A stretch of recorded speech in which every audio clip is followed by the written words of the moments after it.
So నా దగ్గరికి erectile dysfunction కంటూ 60 ఏళ్ల తర్వాత వచ్చే క్లయింట్స్ గురించి మాట్లాడుకుందాం. సో వీళ్ళలో కొంతమందికి హార్ట్ డిసీజెస్ ఉండి ఈవెన్ పేస్ మేకర్స్ పెట్టి హార్ట్ డిసీజెస్ కోసం స్టంట్ వేసుకొని దానికంటూ మెడికేషన్స్ వాడుతూ వస్తూ ఉంటారు. వీళ్ళలో అంగస్తంభన అనేది ఇబ్బంది ఉన్న వాళ్ళు ఏంటంటే మెడికేషన్స్ తీసుకుంటే సైడ్ ఎఫెక్ట్స్ వస్తాయని ఆ మెడికేషన్స్ తీసుకోక వాళ్ళ సెక్షువల్ అర్జ్ని తీర్చుకోలేక చాలా ఇబ్బందులు పడుతూ ఉంటారు. వీళ్ళకి ఆబ్వియస్గా నా దగ్గరికి వచ్చినప్పుడు మనం ఫిజికల్ ఎగ్జామినేషన్ చేసుకొని హిస్టరీ ఎప్పటి నుంచి ఉంది అని చూసుకొనేసి ఇంకా కోమార్బిడ్ కండిషన్స్ ఇంకేమన్నా ఉన్నాయి, హార్ట్ డిసీజెస్తో పాటు ఇంకేమన్నా మెడికేషన్స్ వాడుతున్నారా అని చూసుకొనేసి వీళ్ళకి ఎటువంటి సైడ్ ఎఫెక్ట్స్ లేని నేను షాక్ థెరపీ ఇవ్వడం అనేది జరుగుతుంది.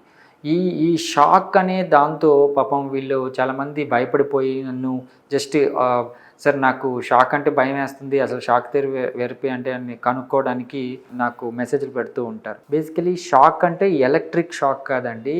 ఇది ఏసీ కరెంట్ కానీ డీసీ కరెంట్ కానీ పెట్టి అంగానికి షాక్ ఇవ్వడం కాదు. ఇది వేవ్ థెరపీ అంటాం. లైక్ మసాజింగ్ థెరపీ టు పెన్నిస్ అంటే అంగానికి ఒక మసాజింగ్ థెరపీ లాగా ఇస్తారు.